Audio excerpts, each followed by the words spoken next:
Hello student, আশা কৰো আপোনালোকে সবে ভালে আছে। মই আপোনালোকৰ সৌৰভ স্যাৰ আৰু welcome you all to a official YouTube channel of Euphoria Academy. নতুন আমি এটা first of all we are champions now. আপোনালোকে সবে নিশ্চয় ভালকে টি20 ওয়ার্ল্ড কাপৰ গোটেইকেইটা মেচ চাইছে আৰু ফাইনালি উই আৰ চ্যাম্পিয়ন্স। যি হোক বাৰু, আজি এটা আমি নতুন সিৰিজ আমি আৰম্ভ কৰিবলৈ ওলাইছো। বহুত দিনৰ পৰা, বহুত মাহৰ পৰা ইনফেক্ট ষ্টুডেণ্টৰ ৰিকুৱেষ্ট যে স্যাৰ MCQৰ সিৰিজ লাগে। আপনি স্যাৰ পেইড ব্যাচৰ ভিডিঅ' যিটো দিয়ে তেখেতৰ কথা বেলেগ, আমাক স্যাৰ কেতিয়াবা মেথছ দিলে, কেতিয়াবা ৰিজনিং দিয়ে বা কেতিয়াবা কি আমাক GSৰ MCQৰ জৰিয়তে আমাক কমপ্লিট চিলেবাছ শেষ কৰাব লাগে বা MCQs আপুনি এনেকৈ MCQs দিয়ক যাৰ পৰা আমি কুৱেশ্যন যাতে কমন পাওঁ। চ' ফাইনেলি আমাৰ নতুন সিৰিজ আমি এটা আৰম্ভ কৰিবলৈ গৈ আছোঁ। ইয়াতে আপোনালোকে MCQৰ জৰিয়তে কমপ্লিট চিলেবাছ আপোনালোকক মই শেষ কৰাই দিম। ঠিক আছে, বহুত বেছি দীঘলীয়া সেশন নকৰোঁ, মানে 15 মিনিটৰ পৰা 20 মিনিটৰ সেশন হ'ব আৰু সেশনত আপুনি 15-20টা 25টাকে কুৱেশ্যনছ পাব। বাট মই ইমানখিনি আপোনাক গ্যাৰেণ্টি দিব পাৰোঁ, বিকজ ইয়াতে বাৰু মই 2-5টা মই ভিডিঅ' নবনাওঁ, ইয়াতে 100টা 200টা 500টা ভিডিঅ' হ'ব পাৰে, বিকজ বহুত MCQs বেলেগ বেলেগ ঠাইৰ পৰা গ্যাদাৰ কৰি আপোনাক এক্সপ্লেনেশ্যন লগতে এক্সপ্লেনেশ্যন থাকিব বাৰু, যাতে প্ৰয়োজনীয় ইনফৰমেশ্যনখিনি আপোনালোকক যাতে মই দিব পাৰোঁ। গোটেইখিনি মিলাই আপোনালোকে নতুন এটা সিৰিজ পাই আছে, যে সিৰিজত আপনাৰ MCQsৰ জৰিয়তে আপনাৰ পুৰো সিলেবাস মই শেষ কৰাই দিম। এটা আপনি ADRE কক, আসাম পুলিচ কক, ফৰেষ্টাৰ এক্সাম কক, যি এক্সামে কক। ঠিক আছে, চ' ভালকে এবাৰ নোট ডাউন কৰি ল'ব বস্তুখিনি, যিমানখিনি মই বুজাই আছোঁ। আৰু আমাৰ অফিচিয়েল ইউফোৰিয়া একাডেমি এপ এবাৰ ইনষ্টল কৰি লওক, বিকজ তাতে PDF আপোনালোকে তাতে পাব। কিন্তু PDF আপোনালোকে মানে ইয়াতে বৰ টেলিগ্ৰাম চেনেল এটা লিংক আপোনালোকে ইয়াতে পাই যাব। টেলিগ্রাম চ্যানেলটো সাবস্ক্রাইব করক, ইউফোরিয়া একাডেমি এপ্লিকেশনটো মোস্ট ইম্পর্টেন্টলি আপনি ইনস্টল করক, বিকজ তাতে আপোনালোকে ফ্ৰী বহুত কন্টেন্ট আমি অলৰেডি তাতে দিয়া আৰম্ভ কৰিছোঁ। ঠিক আছে, তাতে মক টেষ্ট লোৱা হৈছে, তাতে এনচিয়েন্ট হিষ্ট্ৰীটো পুৰা কমপ্লিট ফ্ৰী মেটেৰিয়েল তাতে আমি কমপ্লিট মানে এটা মানে শ্বৰ্ট চামাৰি বনাই তাতে দিয়া হৈছে। আৰু চিমিলাৰলি এই যে গোটেইকেইটা ক্লাছ মই কৰিম, এই চিৰিজৰ গোটেইকেইটা ক্লাছৰ PDF আপোনাক ক'ত পাব? অকল এটাই ডেষ্টিনেশ্যন, সেইটো হ'ল আপোনাৰ আমাৰ ইউফোৰিয়া একাডেমি অফিচিয়েল এপ। লিংক আপোনাৰ ইয়াতে দিয়া আছে, আমাৰ ডিছক্ৰিপশ্যনত দিয়া আছে, এই ভিডিঅ'ৰ ডিছক্ৰিপশ্যনত পাই যাব। এবাৰ ধুনীয়াকৈ ইনষ্টল কৰি কণ্টেণ্টখিনি তাৰ পৰা ডাউনলোড কৰি ল'ব। ঠিক আছে, চ' ভালকৈ ভিডিঅ'টো চাব আৰু এনেকৈ কণ্টিনিউ হৈ থাকক। আৰু আপোনালোকে যদি বেলেগ কিবা টপিকৰ ওপৰত যদি ক্লাছেছ বিচাৰে, যদি নিশ্চয়কৈ আমাক কমেণ্ট ছেকশ্যনত জনাব। ঠিক আছে, let's start the session. So' hello' students, আশা কৰোঁ আপোনালোকে চবেই ভালে আছে। তেনেকৈ অলৰেডি ইণ্ট্ৰডাকশ্যনত যিটো আছিল বাৰু ভিডিঅ', তাতে মই অলৰেডি ইনফৰ্ম কৰিলোঁ যে আমাৰ এইটো নতুন এটা সিৰিজ আমি আৰম্ভ কৰিলোঁ MCQsৰ কাৰণে। অকল মাল্টিপল চইচ কুৱেশ্যনছ ইয়াতে আমি ডিছকাছ কৰিম। আৰু মোৰ যিটো ইণ্টেনশ্যন, আশা কৰোঁ এইটো বাৰু মই 15টা-20টা মই ভিডিঅ' বনাই মই শেষ নকৰোঁ, মই এইটো কণ্টিনিউ ৰাখিম। যিমানকেইটা ভিডিঅ' বনাব লাগে মই বনাম। আৰু মই আশা কৰোঁ যে আপোনালোকে যেতিয়া এই পাৰ্টিকুলাৰ ছিৰিজটো ভালকৈ যেতিয়া কভাৰ কৰিব, তাৰপিছত যেতিয়া আপুনি যিকোনো আমাৰ অসম চৰকাৰৰ যিকোনো এক্সামত আপোনালোকে যদি এটেম্প্ট কৰে, ADRE হওক, আসাম পুলিচ, ফৰেষ্টাৰ, যিকোনো এক্সামে, আপুনি ইয়াৰ পৰা কুৱেশ্যন হাই চান্স থাকিব যে আপুনি ইয়াৰ পৰা যাতে কুৱেশ্যন যাতে কমন পায়, ডাইৰেক্ট কুৱেশ্যন আপোনালোকে ইয়াৰ পৰা কমন পাব বুলি মই আশা কৰোঁ। চ' মই বহুত বেছি কুৱেশ্যনছ ইয়াতে ডিছকাছ কৰিম আৰু ধুনীয়াকৈ আপোনালোকে নেচেচেৰী ইনফৰমেশ্যনকেইটাও পাই থাকিব, যে এই পাৰ্টিকুলাৰ কুৱেশ্যন ৰিলেটেড যদি কিবা ইনফৰমেশ্যন দিব লগা থাকে, এইটোও মই দি থাকিম। খালি ধুনীয়াকৈ ভিডিঅ'কেইটা আপুনি চাই থাকিব আৰু। Okay, so' let's start with today's session. So' আজি পাৰ্ট 1, ঠিক আছে, আজি আমাৰ এই ছেশ্যনৰ পাৰ্ট 1। অ'কে, এইটো বাৰু মোৰ এটা সৰু ইণ্ট্ৰডাকশ্যন। আপোনালোকে বহুতে মোক চিনি পায়, যিসকলে মোক চিনি নাপায় তেখেতসকলৰ কাৰণে মোৰ নাম সৌৰভ। মই RRB NTPC 2015 ক্ৰেক কৰিছোঁ এজ এ ষ্টেচন মাষ্টাৰ। ঠিক আছে, মই BTech ইন মেকানিকেল ইঞ্জিনিয়াৰিং কৰা 2024 পাছ আউট। ইয়াৰ পিছত SSC CGL 2017 মই ক্লিয়াৰ কৰিছোঁ। অল ইণ্ডিয়া ৰেংকিং 704 আছিল। বিগত 7 বছৰৰ বেছি হ'ল মই বিভিন্ন প্লেটফৰ্মত ক্লাছ কৰি আছোঁ। আৰু মই নৰ্মেলি মই অভিয়াছলি কোৱান্টিটি এপ্টিটিউড আৰু ৰিজনিং মই পঢ়াওঁ, বাট ইয়াৰ লগে লগে ইউফোৰিয়া একাডেমি যিহেতু মোৰ নিজৰ চেনেল, তো ইয়াতে মই কোৱান্টিটি এপ্টিটিউড মানে মেথছ ৰিজনিঙৰ বাদে আপোনালোকে GK আৰু GSৰ ক্লাছো মোৰ ফালৰ পৰা নিশ্চয়কৈ পাই আছে, আৰু লগতে ইংলিছৰ ক্লাছো কিন্তু আপোনালোকে পাব। Clear? Okay, so' this is the first question of the day. এইটো বাৰু আজি আমাৰ ফাৰ্ষ্ট কুৱেশ্যন। ভালকৈ কুৱেশ্যনটো অলপ পঢ়াত ট্ৰাই কৰক। কি দিয়া হৈছে? Who among the following British viceroys partitioned Bengal in 1905? আমি চবেই জানো বংগ ভংগ আন্দোলন বুলি কোৱা হয়। বেংগলক পাৰ্টিশ্যন কৰা হৈছিল কেতিয়া? 1905। চ' 1905 যেতিয়া বেংগলক পাৰ্টিশ্যন কৰা হৈছিল, এই সময়ত ব্ৰিটিছৰ ভাইচৰয় কোন আছিল? এই মানুহজন আছিল। ঠিক আছে, তেখেতৰ নাম কি? অপশ্যন দিয়া আছে আপোনাৰ লৰ্ড লিটন, লৰ্ড হাৰ্ডিঞ্জ, হয়নে? Lord Lytton, Lord Hardinge, Lord Curzon আৰু লৰ্ড আৰউইন। চ' আপোনাৰ এনচাৰ কি হ'ব? Lord Curzon. লৰ্ড কাৰ্জন আছিল ভাইচৰয়, যি মানুহজন আপোনাৰ বেংগলক পাৰ্টিশ্যন কৰিছিল, ৱেষ্ট বেংগল আৰু east Bengal. Clear?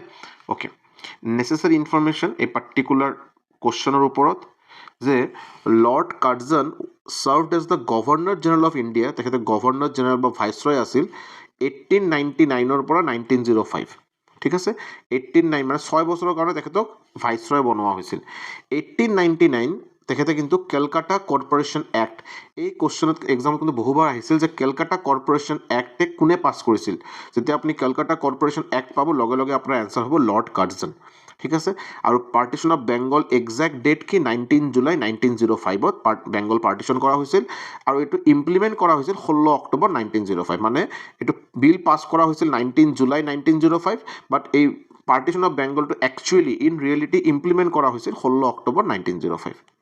Clear? Okay, moving to the next question. এইটো হৈছে আমাৰ ছেকেণ্ড কুৱেশ্যন যে Mahatma Gandhi return to India, Mahatma Gandhi return to India from South Africa in, আমাৰ father of the nation Bapu Mahatma Gandhi South আফ্ৰিকাৰ পৰা ইণ্ডিয়াত কোন মাহত ৰিটাৰ্ণ কৰিছিল, কেতিয়া ৰিটাৰ্ণ কৰিছিল? নৱেম্বৰ 1915, জানুৱাৰী 1915, অগষ্ট 1915 না ফেব্ৰুৱাৰী 1915? আপোনালোকৰ এনচাৰ কি হ'ব? জানুৱাৰী 1915। এক্সাক্ট ডেট যদি মই আপোনালোকক 9 জানুৱাৰী আছিল, 9 জানুৱাৰী 1915 ৱাজ দ্য ডেট। এই পাৰ্টিকুলাৰ তাৰিখত মহাত্মা গান্ধী আমাৰ ইণ্ডিয়াত ৰিটাৰ্ণ কৰিছিল তেখেতে। ক্লিয়াৰ? যদি ৰিলেটেড ইনফৰমেশ্যন কেইটামান ইম্পৰ্টেণ্ট ইনফৰমেশ্যনটো এক্সামত আহে, এইটো হ'ল চাব এবাৰ যে Mahatma Gandhi return to India from South Africa কেতিয়া ৰিটাৰ্ণ কৰিছিল? On 9 January 1915। অ'কে, তেখেতে সাবৰমতী, ভেৰি ইম্পৰ্টেণ্ট, তেখেতে সাবৰমতী আশ্ৰম 1917ত বনাইছিল। ভেৰি ইম্পৰ্টেণ্ট যে সাবৰমতী আশ্ৰম ক'ত আছে বাৰু? গুজৰাট। ক'ত আছে? গুজৰাট। তো গুজৰাটত সাবৰমতী আশ্ৰম তেখেতে বনাইছিল কোন ইয়াৰত? 1917। And lead several movements, Champaran সত্যাগ্ৰহ, খেদা সত্যাগ্ৰহ, হয়নে? আমি যেতিয়া মডাৰ্ণ ইণ্ডিয়ান হিষ্ট্ৰী পঢ়িছোঁ গোটেইখিনি আমি তাত ডিছকাছ কৰিছোঁ। চম্পাৰণ সত্যাগ্ৰহ, খেদা সত্যাগ্ৰহ, লগতে আৰু এটা আছিল আহমেদাবাদ মিল ষ্ট্ৰাইক। ঠিক আছে, আহমেদাবাদ মিল ষ্ট্ৰাইক, এই কণ্টিনিউ কিন্তু এই ৰিভল্ট কেইটা বা ষ্ট্ৰাইক কেইটা কণ্টিনিউ কৰা হৈছিল। ঠিক আছে, আহমেদাবাদ মিল ষ্ট্ৰাইক, এই গোটেইকেইটা কিন্তু লিড কৰিছিল কোনে? মহাত্মা গান্ধী। অ'কে, জানুৱাৰী 9, যেহেতু তেখেতে 9 জানুৱাৰীত ইণ্ডিয়াত আহিছিল, সেইকাৰণে জানুৱাৰী 9ক আমি প্ৰৱাসী ভাৰতীয় দিৱস বুলি আমি চেলিব্ৰেট কৰোঁ। প্ৰৱাসী ভাৰতীয় দিৱস বুলি আমি চেলিব্ৰেট কৰোঁ বিকজ তেখেতে ইণ্ডিয়াত এই ডেটত ৰিটাৰ্ণ কৰিছিল। ক্লিয়াৰ? চ' এইটো কিন্তু এক্সামত বহুত কমন কুৱেশ্যন যে which particular day is celebrated as Pravasi Bharatiya Divas? Answer হ'ব আপোনাৰ 9 January is the correct answer. Clear? Okay, আহক next question. In which battle did Ahmed Shah Abdali defeat Maratha? কোন যুদ্ধত আহমেদ শ্বাহ আবদালি মাৰাঠাক হেৰাইছিল? চ' এইটো আপোনাৰ জানা প্ৰয়োজন যে আমাৰ পানিপতৰ যুদ্ধ, টোটাল 3টা পানিপতৰ যুদ্ধ হৈছিল। কেইটা? 3টা, ফাৰ্ষ্ট, ছেকেণ্ড, থাৰ্ড। চ' এই আহমেদ শ্বাহ আবদালিৰ লগত আপোনাৰ মাৰাঠাৰ যুদ্ধ কোন মানে মাৰাঠাৰ লগত যুদ্ধ কেতিয়া হৈছিল? Third battle of Panipat, battle of Buxar, battle of Khanwa না first battle of Tarain? Answer হ'ব আপোনাৰ third battle of Panipat. Answer হ'ব আপোনাৰ থাৰ্ড বেটেল অফ পানিপত। ঠিক আছে, টোটাল 3টা বেটেল হৈছিল, নিশ্চয়কৈ আপোনালোকে জানে। পানিপতৰ প্ৰথম যুদ্ধ হৈছিল 1526, দ্বিতীয় যুদ্ধ হৈছিল 1556, মানে first battle of Panipat 1526, second battle of Panipat 1556, আৰু থাৰ্ড বেটেল অফ পানিপত 1761। এই থাৰ্ড বেটেল অফ পানিপত কেতিয়া হৈছিল? 1761। এই যুদ্ধত আহমেদ শ্বাহ আবদালিৰ লগত মাৰাঠা যুদ্ধ হৈছিল আৰু আহমেদ শ্বাহ আবদালি জিতিছিল বাৰু। অ'কে, 1526 প্ৰথম যুদ্ধ কাৰ লগত হৈছিল? বাবৰ আৰু ইব্ৰাহিম লোধি।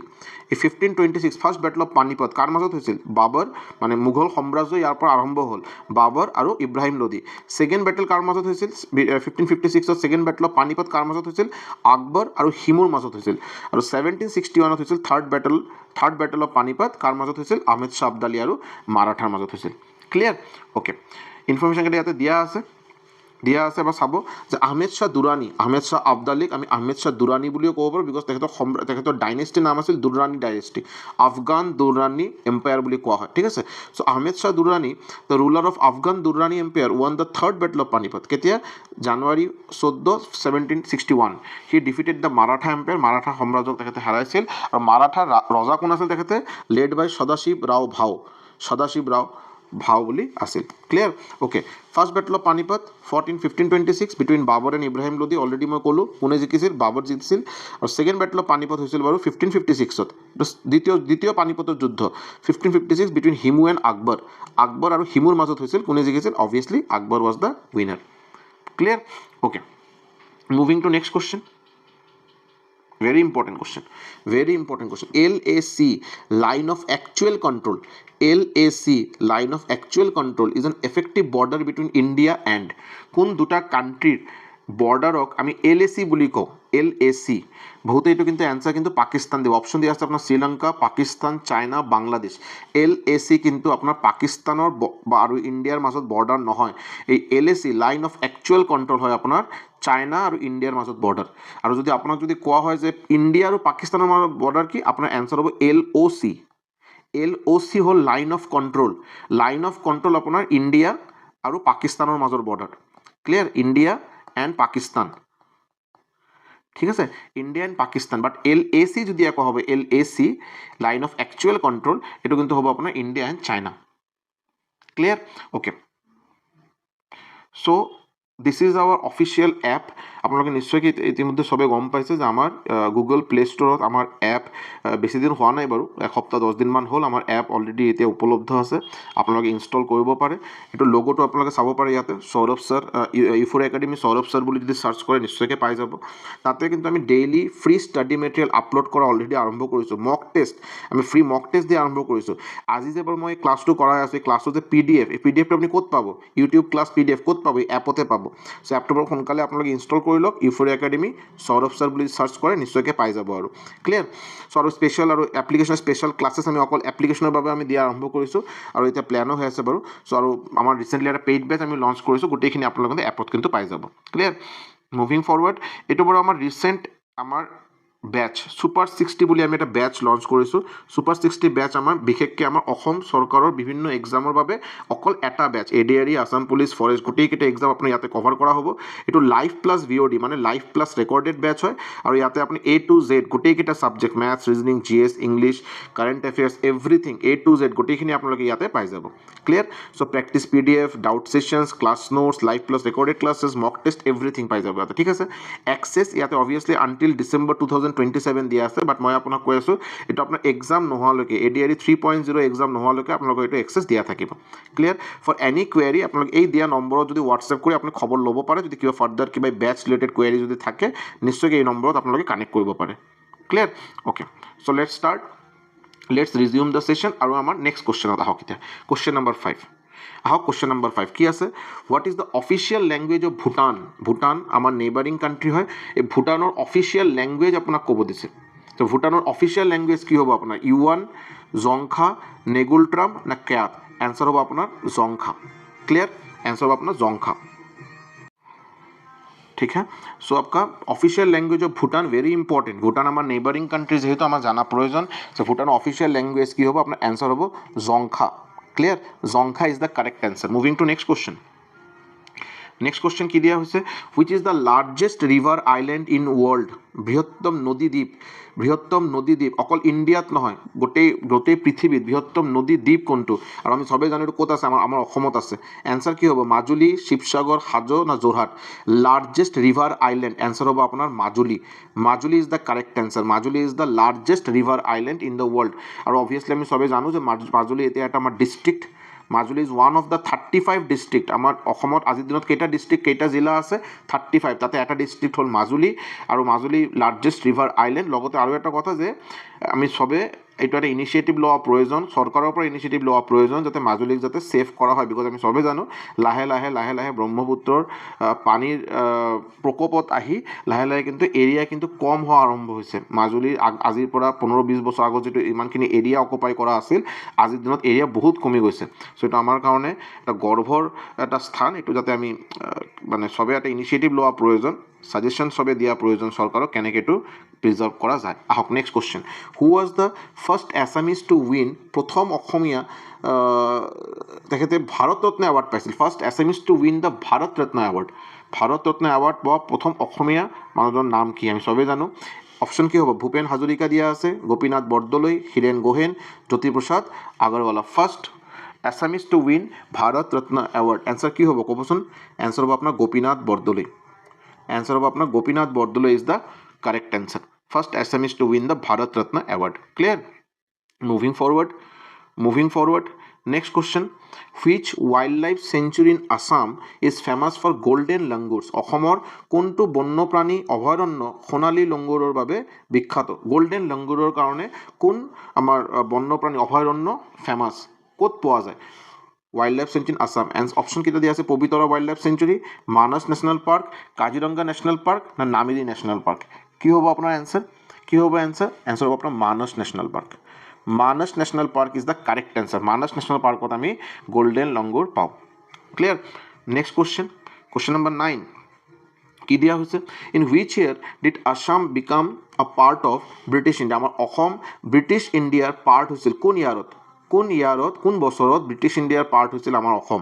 আমি সবেই জানো। এনসাৰ কি হ'ব এইটো? 1826, 1845, 1874 না 1901? এনসাৰ হ'ব আপোনাৰ 1826। কাৰণ এই 1826ত কিন্তু আপোনাৰ সাইন হৈছিল ইয়াণ্ডাবু ট্ৰিটি। Very important. কি ট্ৰিটি? Yandabo treaty. আৰু এই ইয়াণ্ডাবু ট্ৰিটিৰ জৰিয়তে আমাৰ অসম ব্ৰিটিছৰ অধীনত আহিছিল। Yandabo treaty 1826। আমি যেতিয়া মডাৰ্ণ ইণ্ডিয়া আসাম হিষ্ট্ৰী পঢ়িম আমি চাম যে আমাৰ অসমৰ মডাৰ্ণ হিষ্ট্ৰী যিটো আছে, অসমৰ ফাৰ্ষ্ট মডাৰ্ণ পাৰ্টখিনি আমি 1826ৰ পৰা আৰম্ভ কৰোঁ। 1826ৰ পৰা 1947লৈকে। ক্লিয়াৰ? আহক নেক্সট কোশ্চেন। কোশ্চেন নম্বৰ 10 কি দিয়া হৈছে? What is the name of Assam state bird?